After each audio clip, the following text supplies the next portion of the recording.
What is it? You look tired. Can't you tell your wife what your problem is?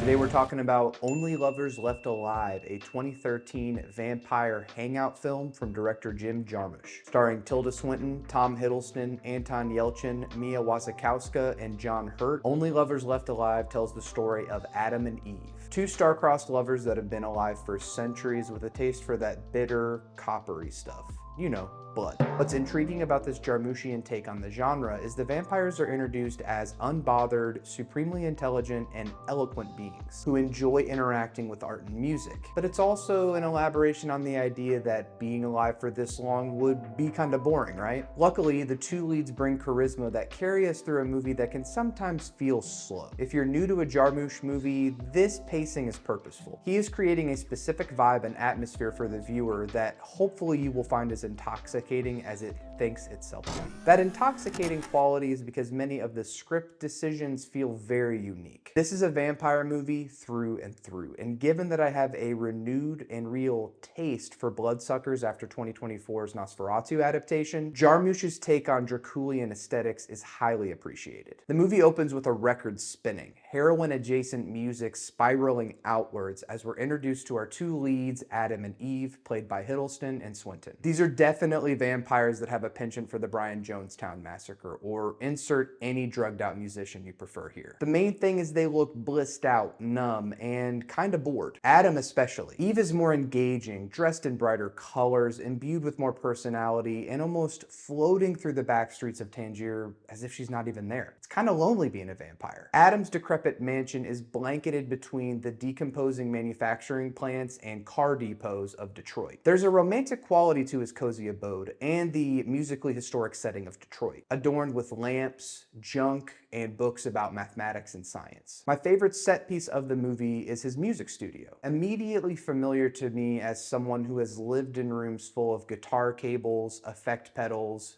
amplifiers, with a sofa just off to the right so you can take a nap in between guitar loops. When you've been alive for so long, it's fascinating the types of things that we notice can change, such as Adam's new musical recordings, which can't really be seen and can only be felt or heard. Adam and Eve's presence as vampires is similar, and I felt this was a nice visual touch and nod to the lore Jarmusch is expanding upon. Jarmusch makes it clear that Adam's centuries-long influence is vast, having had his hand in helping to compose music from Franz Schubert to influencing major scientists in history like Nikola Tesla, indicated by the impressive electrical engineering that is powering Adam's humble abode. Eve is close friends with famous writer Christopher Kit Marlowe, played to charming and playful effect by the always magnificent John Hurt. For those unaware, this character is a reference to the story that Marlowe faked his own death only to start penning stories under the name William Shakespeare. A wall of Adam's house is adorned with a Hall of Fame, so to speak, adorned with pictures of Tom Waits, Iggy Pop, Patti Smith, Frank Zappa, and Neil Young,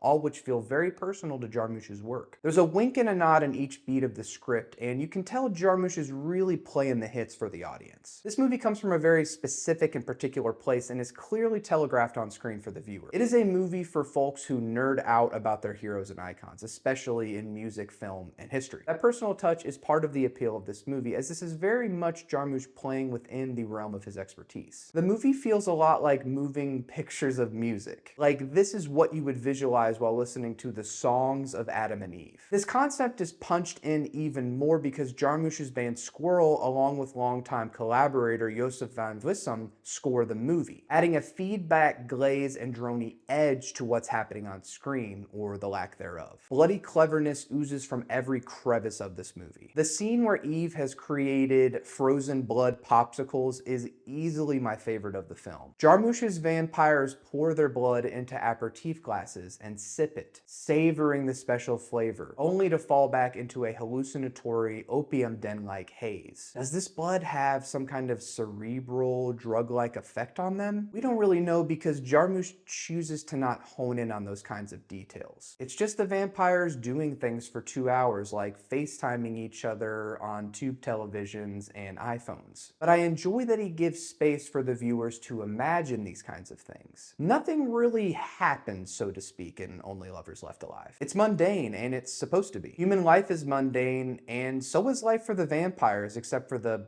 bloodsucking part. People kiss, have sex, go see live music, and then die. Maybe they leave a legacy. Maybe not. Usually we are eventually forgotten and only remembered by the ones we leave behind. I like that the movie is a romance story more than anything. Eve and Adam have been married for centuries, living apart for unknown reasons other than that being married to somebody for that long can maybe get a little rote. But that Eve quickly plans a flight from Tangier to Detroit to check on a clearly withdrawn and disturbed Adam just makes everything so sweet and heartwarming, the way that they just clearly care about each other. One of the most striking images of the movie is just their naked bodies silhouetted on Adam's bed, simply staring into each other's eyes or staring out into the void due to the blood drunk. Either way, they love each other and we love them for it. There's no one else to care about them.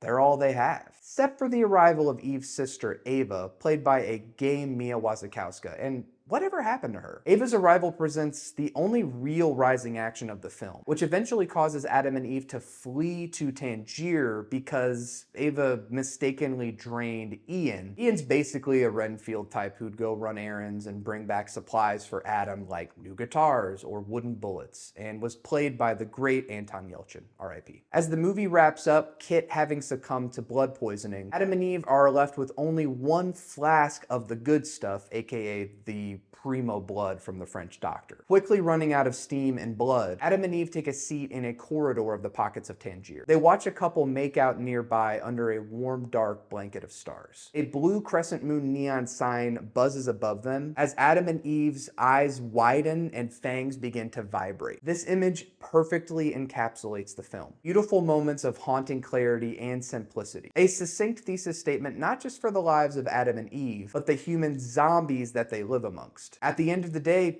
what choice do we have? We have to live, and sometimes that comes at a cost. A quiet and understated hangout flick that happens to be about two vampires. Only Lovers Left Alive comes recommended for those looking for a cozy, vibey take on the genre. It's not all that scary, but what it doesn't have in scares, it carries atmosphere in spades. At the end of the day, Dracula and the many iterations that came after it are about unrequited, if not inappropriate love. And that sweet sentiment makes you fall in love with Adam and Eve so quickly that you don't mind just watching him strum his guitar or watching Eve peruse her books. Because that's what humans like to do. We like to collect experiences, to see and feel beautiful art and live our lives. It's that simple, and Jarmusch knows it. There's just a nice scarlet lathering of bloody paint to make it all the more fun. And even an added layer of skepticism and searing malice towards the plight of zombies, read humanity.